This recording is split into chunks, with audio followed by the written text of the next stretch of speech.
You ever see one of those flyers tacked to the corner of a campus bulletin board, printed in grainy black and white, edges curling like it's been waiting just for you? That's how this started. Participants needed psychology study, $5,000 for 1 week, confidential. Safe. Enlightening. I still remember the way the paper felt, like it had been photocopied one too many times, like something forgotten that kept trying to be found again. My fingers hovered over the tear-off tab longer than they should have. I didn't need the money that bad, not really. But something about it pulled at me like a whisper from behind a closed door. I took the number. I called. I wish I hadn't. The voice on the line was calm, too calm. She asked for my name, my age, whether I had any history of seizures, sleepwalking, or dissociative episodes. I laughed at the last one, nervously, not because it was funny, but because her tone never changed. It was like reading a script written in stone. We'd like to invite you in for the first test, she said. The sooner, the better. That same evening, I was already stepping out of a rideshare car on a side street I didn't recognize, staring up at a blank concrete building with no signs, no windows, and only a red light above the door. Inside, everything was white. The walls, the chairs, even the floor, all bathed in the too clean glow of fluorescent lights that made your eyes ache after just a few minutes. They took my phone, locked it in a box, and handed me a clipboard. Initial consent form, they said, but the pages were half redacted, full of phrases like perceptual recalibration, interpersonal duality, and worst of all, termination of prior self-construct. It was only supposed to be a memory test. They sat me in a chair, strapped a thin EEG mesh to my scalp, and dimmed the lights until the whole room melted into shadows. A screen lit up in front of me. The instructions were simple. Just watch, just remember, just respond when you feel something. What started playing wasn't anything I recognized. A flicker of grainy home video, children in a yard that looked vaguely familiar. A bedroom with yellow wallpaper. Then my face. Younger, scared, staring back at me from inside the screen like a ghost caught on tape. My heart began to pound. I gripped the arms of the chair. I opened my mouth to speak, to ask what this was, but the lights were already fading again, the screen going black, and the last thing I remember was a voice whispering directly into my ear, "You've been here before." When I woke up, I was in a bed with straps on my wrists, wearing clothes I didn't recognize. There was a doctor standing at the foot of the bed, clipboard in hand, and he smiled like this was all perfectly normal. "Welcome back," he said. "You made it through the first 3 days just fine." When I opened my eyes, everything felt wrong, not just off, but hollow, like the room I was in had been assembled hastily from my memories but left incomplete. The ceiling above me buzzed with fluorescent light, but it flickered in a pattern that didn't feel random, almost as if it were blinking in code. The bed I was strapped to had no sheets, only a thin mattress that reeked of antiseptic and something underneath it that smelled like rusted metal. I tried to sit up, but the restraints were still in place, and I hadn't expected them to be, especially since the last thing I remembered was agreeing to a memory test. Just 1 hour, they said. Maybe 2. But when I asked the orderly, if I can even call him that, how long I had been unconscious, he smiled without warmth and answered, 3 days. My blood turned cold. I demanded proof, a clock, a calendar, a news headline, anything. But instead, he handed me a white notebook with my name scribbled across the front in handwriting that looked eerily like my own, only more frantic. Like it had been written in panic with a shaking hand. I opened the journal to find dozens of pages already filled with writing, entries I didn't remember writing, describing thoughts I hadn't had, dreams I hadn't dreamt, and people I didn't recognize. I flipped through the entries with increasing horror as they grew more erratic, more cryptic. One page simply said, "Don't speak to her. She remembers you." Another, "If you hear your name whispered behind glass, don't turn around." And then, scrawled across an entire page in bold, angry ink, "Tomorrow, they'll take your name." I slammed the journal shut, my breath catching in my throat as if something heavy had been placed on my chest. That was when I noticed the ID badge clipped to my chest. It wasn't mine. It had my face, but the name printed beneath it wasn't the name I've used my entire life. It was close, like a corrupted version of it, something off by a single letter or syllable.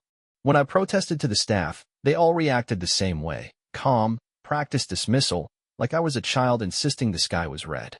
One woman placed a hand gently on my shoulder and said, "It's normal for the mind to resist restructuring at first, but your new identity will settle soon." And just like that, she walked away down a hallway that hadn't been there seconds before. I tried to find the participant I met on the first day, Tyrell, a tall guy with a nervous laugh who had joked about escaping early and using the money to travel. But when I asked the staff, they acted like I was making him up. "We've had no other participants this week," one of them said, without blinking. My stomach twisted. I went back to the cafeteria where we'd eaten together, checked the table where we sat, looked for any sign of him. But everything had been scrubbed clean, not just physically, but intentionally, as if someone had wiped his presence from the entire facility. I even asked one of the cameras to rewind its footage. No response. When I passed a mirrored panel embedded in the hallway wall, I noticed something that chilled me to the bone. My reflection was standing still, but I wasn't. It didn't mimic me, didn't even try. It just watched, with wide, unblinking eyes.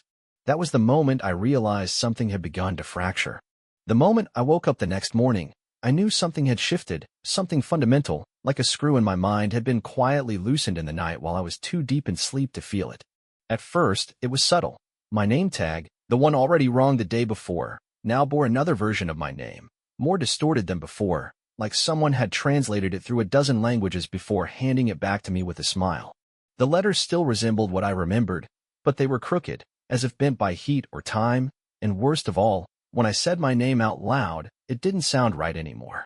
It came out unfamiliar, hollow, as if I were pronouncing a stranger's name from someone else's dream. I ran to the nearest reflective surface, desperate to tether myself to something, anything real, but the face that stared back at me wasn't mine.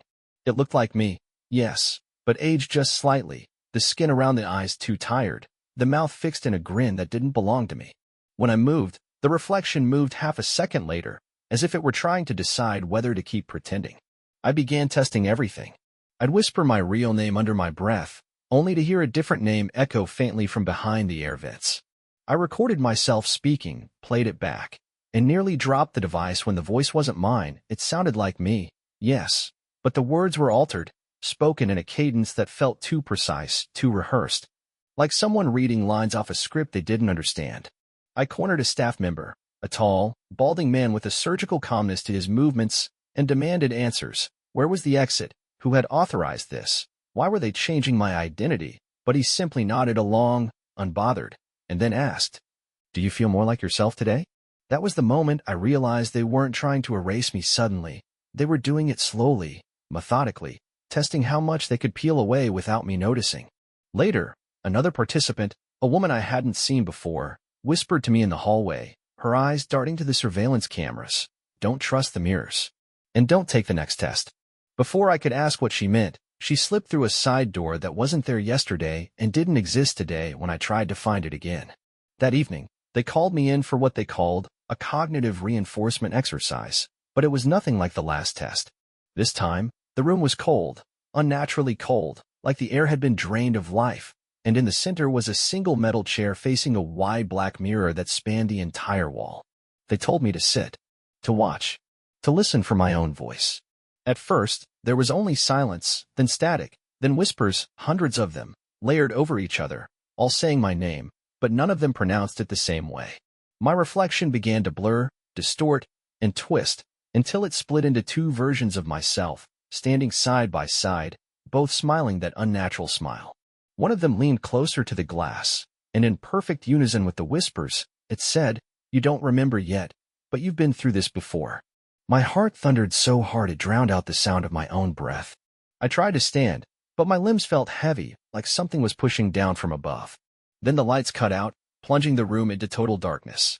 Just before the sound returned, the click of a lock turning, I heard a second voice behind me, closer than the first, breathing heavily in the dark, whispering in my ear, "You're almost ready to forget completely." Something was crawling into my skin from the inside, and worse, whatever it was, it had been waiting. There's something indescribably wrong about seeing your reflection do something you didn't. It's not like the movies, where the mirror version smiles while you frown, or moves after you do. No, this was worse, subtler, as if the thing behind the glass was watching not to mimic, but to study. The morning after the test, I walked past a corridor window, one I could have sworn wasn't there before, and glanced at my reflection in passing. Only, I wasn't passing, I was frozen, rooted to the floor by the weight of pure instinctual dread, because the version of me behind the glass didn't stop walking. It kept going, calmly strolling away, as if it didn't need me anymore. I turned sharply, looked behind the glass. There was nothing there. Just a solid white wall. And yet, I could still hear the echo of footsteps, slightly delayed, matching my heartbeat like a second rhythm playing underneath my skin. Every mirror in that place, every piece of reflective glass, began to feel like an open wound I couldn't look away from, and I into somewhere I wasn't supposed to see. Somewhere I might have already been. That day, they gave me a new test, one they described as identity reaffirmation. It sounded harmless, until they led me into a room filled with photographs, thousands of them, strewn across tables, clipped to wires hanging from the ceiling, even taped along the floor. The images were of people I didn't recognize, strangers caught in candid moments, eating cereal, brushing teeth, crying in dark bedrooms. At least, I thought they were strangers until I noticed that every single one of them had my eyes. Not figuratively, the same shape, the same slight asymmetry, even the faint scar on the corner of the left eyelid I got in third grade from falling off a swing. I picked one photo up, a young woman with short hair, asleep in what looked like my childhood bedroom, and flipped it over. Scrawled on the back were the words, version 3.7, duration, 17 hours. I grabbed another. Version 2.4, duration, 3 days. Some photos were burnt at the edges. Others were slashed clean through. A staff member watched me with dispassionate eyes and said, "Choose which one of you lived the longest. We'll need it for comparison." I refused, backing away until I hit the wall. I asked what this was, what they meant by versions. He only said, "You volunteered to be studied. This is the study." I escaped the room the moment he turned his back, racing down a hallway that stretched longer than it should have, the lights above flickering like a strobe. I ran until I saw the door marked Patient Archives, threw it open, and stepped into a place that felt colder than any physical temperature could explain.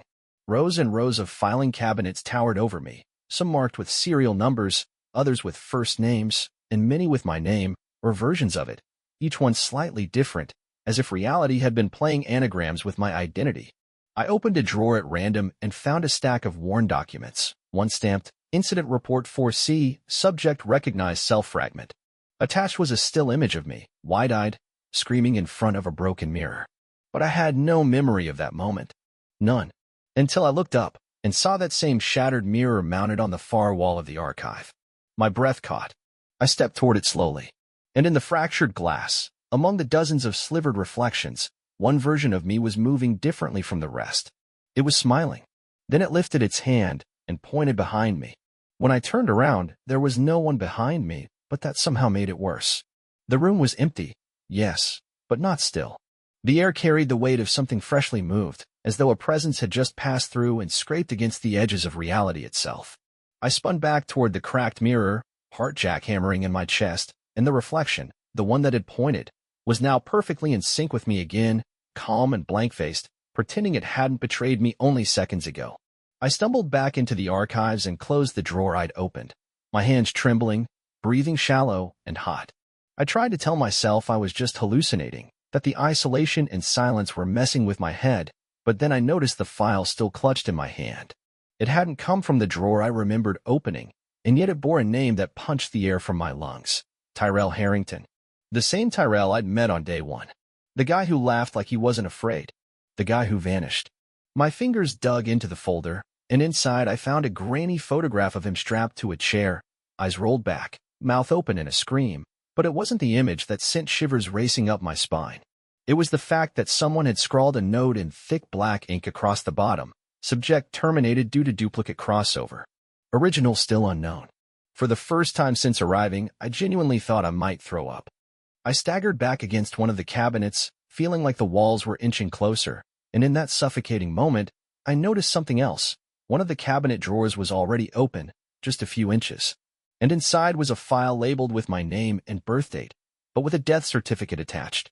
The listed cause of death was vague, neurological fracture during phase B trial. Dated 2 years ago. Stamped as finalized.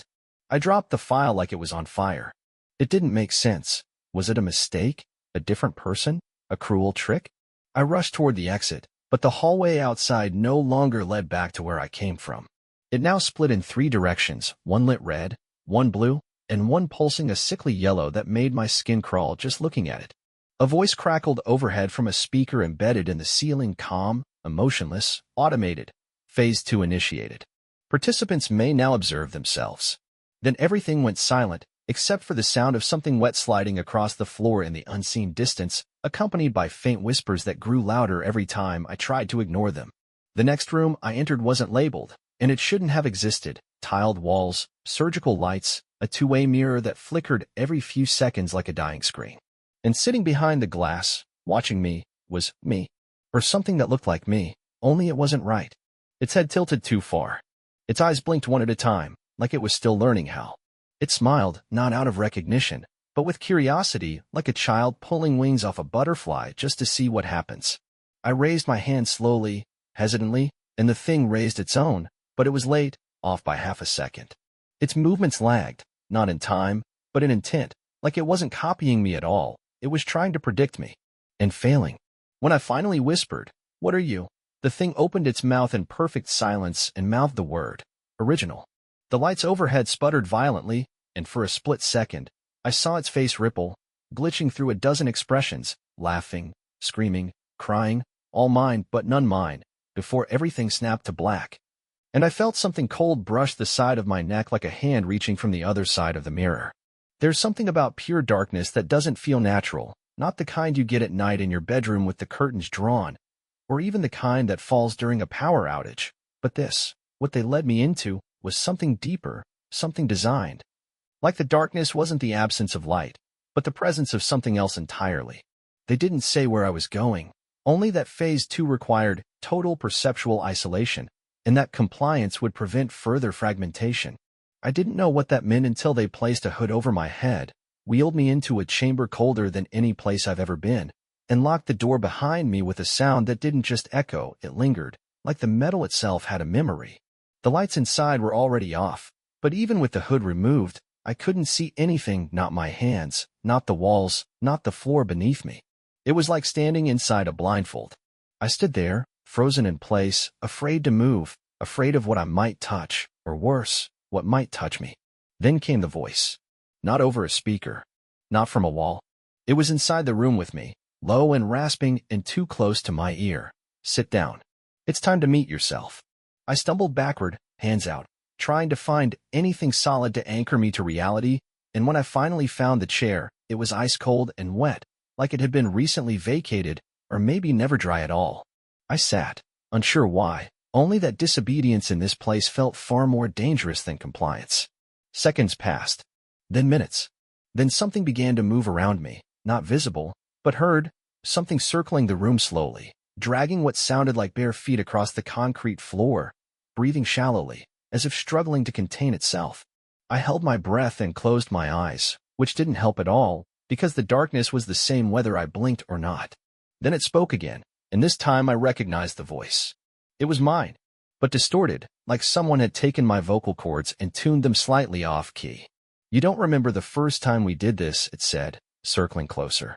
"Or the second. But I do. I remember all of them." A gust of warm air brushed across the side of my face, and I flinched, reaching out in panic, only to grasp empty air.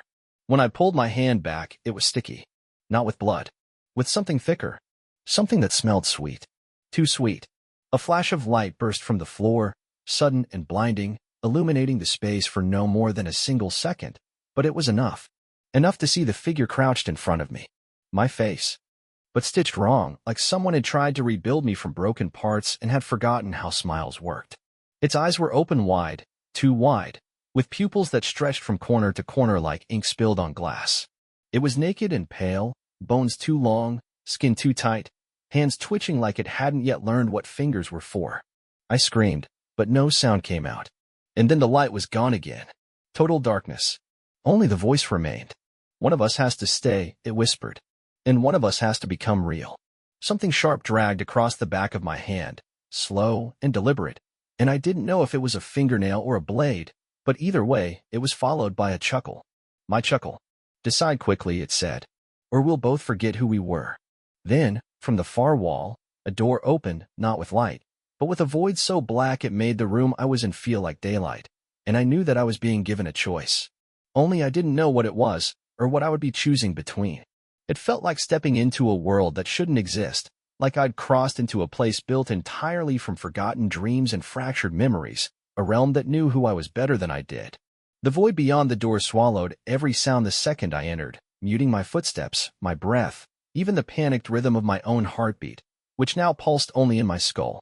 The walls, if there were any, seemed to stretch forever in all directions, but somehow I wasn't lost. I was being led. I felt it in the pull behind my eyes, a whisper in my blood that said, "This is the way." Then, without warning, a screen lit up in the distance, huge, suspended in midair, humming with static before flickering into focus. And what it showed made my knees buckle. It was me, my body, strapped to the chair from earlier, but not alone. My double, that twisted, twitching version of myself, stood above me, whispering into my ear, tracing something on my chest with a long, bony finger. I watched as it pressed its hand flat against my face. I watched as my body began to convulse, foam bubbling from my lips. Then, slowly, violently, I stopped moving. The thing tilted its head, as if studying the outcome of its experiment, and grinned so wide its cheeks split open like wet paper. And then, it looked directly at the camera. At me.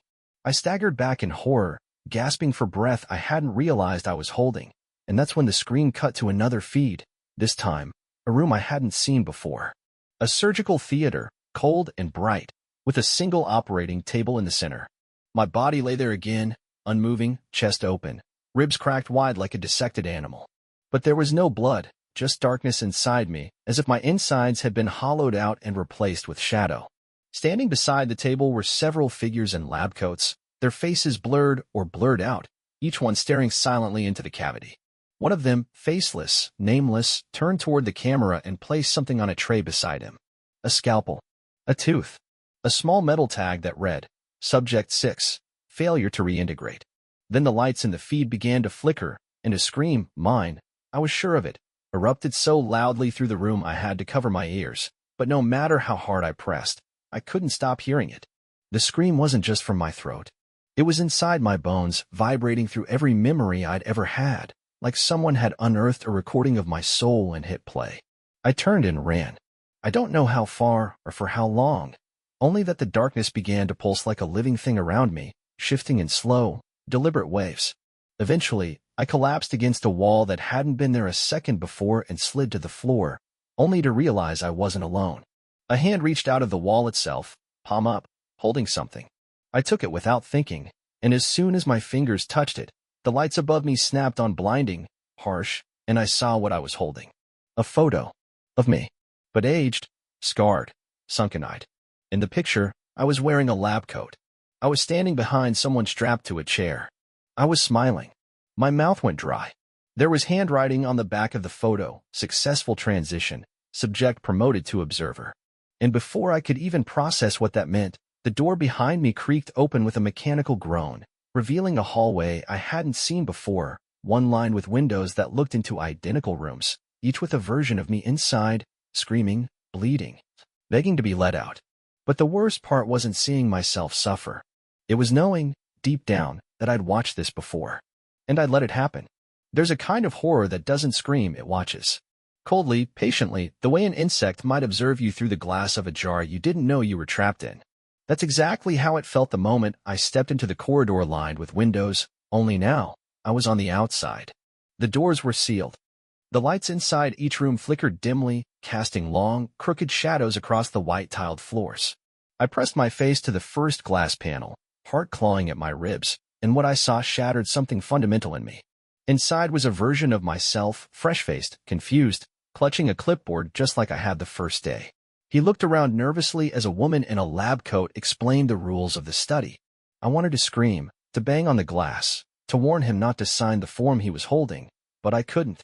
My hand hit the pane and passed through it like smoke. I didn't exist. Not to them. Not anymore.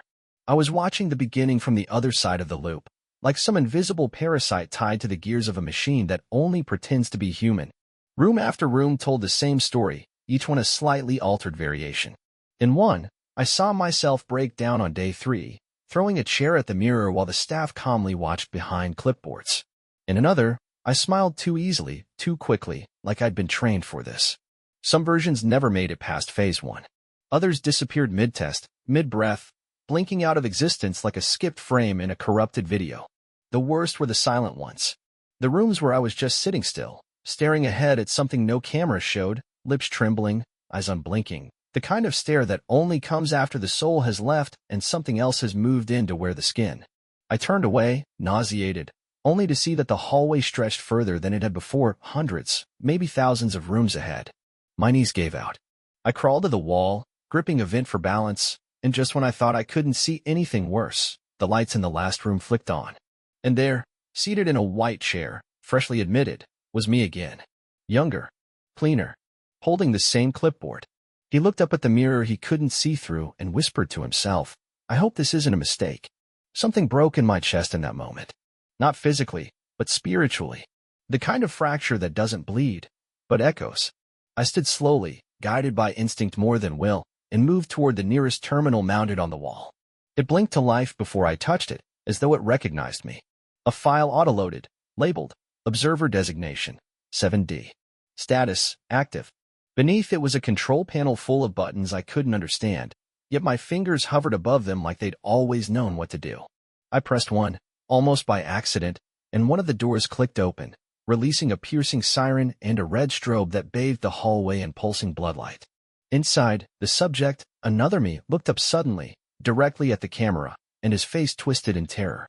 Behind him, the door he couldn't see slowly slid open, and something, a tall, shifting shadow with too many limbs, emerged from the wall, reaching for him. I stepped back from the terminal, shaking, horrified at what I'd just done. But then the terminal spoke, not in text, not on a screen, but in my own voice, calm, quiet, matter-of-fact. "You've been promoted. Congratulations. Proceed to Phase 3. There's a special kind of madness that settles in when you realize you're not just trapped in a building, or a room, or a system, but in yourself." The terminal's cold glow faded behind me as I was silently escorted, without ever seeing who or what was guiding me, into a chamber unlike any I'd been in before. This room was cathedral-like in scale, yet entirely silent, its ceiling lost in shadow, its walls humming like living tissue stretched over a metal frame. No mirrors this time. No two-way glass. Only a circular platform in the center, surrounded by monitors hanging from long, mechanical arms, each one flickering with footage I didn't want to see but couldn't look away from.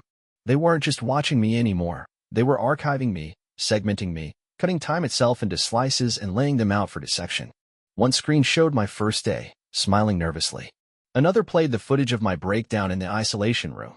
A third flickered with the image of me dead, open-chested on the surgical table. I stared at the loop, the infinite loop of myself, each version moving independently, as if I'd become not one man but hundreds, all trapped in different stages of decay. Then came the voice again, that calm, familiar voice, my voice, but layered, filtered, stretched as if it had been passed through too many copies. "You were never meant to exit the experiment," it said. "Because you were never the observer. You were the subject. The test is consciousness, and how long it clings to identity once stripped of linearity." A machine descended from the ceiling, slow and surgical, depositing a terminal before me. A single question appeared on the screen. "Do you accept integration?" I didn't understand. I didn't want to. My hand trembled. I turned, looking for an exit, any sign of freedom, but there was only one other thing in the room, a metal shelf stacked with files. Hundreds of them, each labeled with a version of my name, followed by a brief status report. Phase 2 incomplete, terminated in observer state, loop rebooted, mimetic collapse. One file, however, was still blinking. It hadn't been filed away yet. Active subject, unknown variant. Phase 3 pending. The image attached was me, just as I was now. The one still here. The one still questioning. That's when I realized. This wasn't an experiment to escape. It was one to become. I should have run, screamed, broken the monitors, burned the files, anything. But something deep inside me, something quiet and ancient, whispered that none of that mattered. The loop wouldn't break. The door wouldn't open. The test wouldn't stop. I was never meant to be the one asking questions. I was the question. I reached out and touched the screen. It didn't go black. It didn't confirm my choice. It showed me the final part of the puzzle, a feed labeled Initial Observation Footage. It played a familiar hallway, the same one I'd seen from the other side of the glass. Only this time, I was the one in the lab coat, standing behind the camera, watching someone else, the younger, naive version of myself, step into the building for the first time. I was the one holding the clipboard. I was the one nodding along. The cycle had completed. I wasn't inside it anymore. I was it. And as the room around me dimmed, the final words printed across the screen like a diagnosis. Welcome, observer. Begin again. I always thought if there was ever an end to this nightmare, it would come like a scream, a violent rupture of sound and light, maybe a flash of understanding or a final horror too vast for the human mind to survive. But when the end came, it was quiet. The room dissolved around me in the same way dreams do when you're waking, like soft static swallowing the edges of something you thought was solid. I was alone again. No machines, no corridors, no voices, just a single chair in the middle of a white void, and in front of that chair, standing like a reflection without a mirror, was me.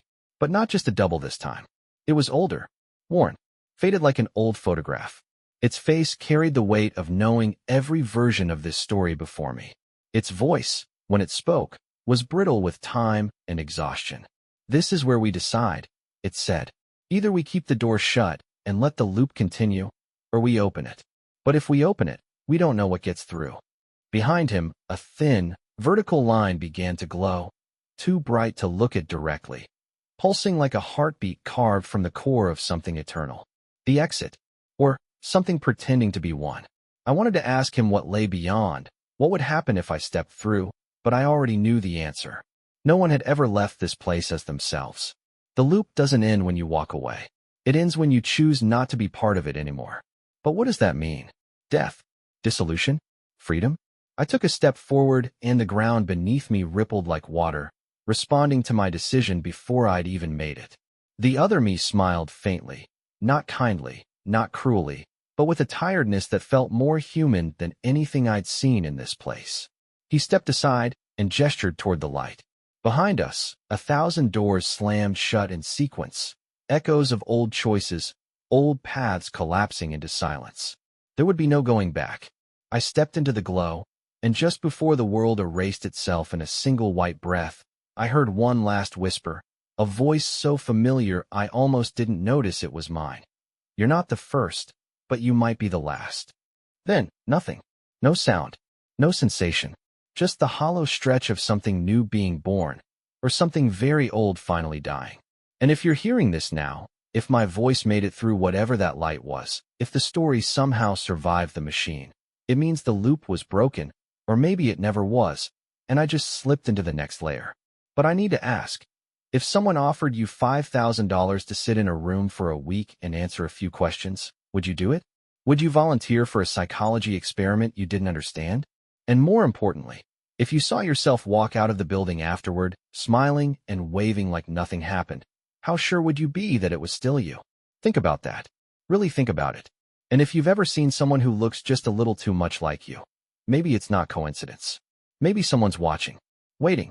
Maybe there was never just one of us to begin with. Maybe we're all still inside the test.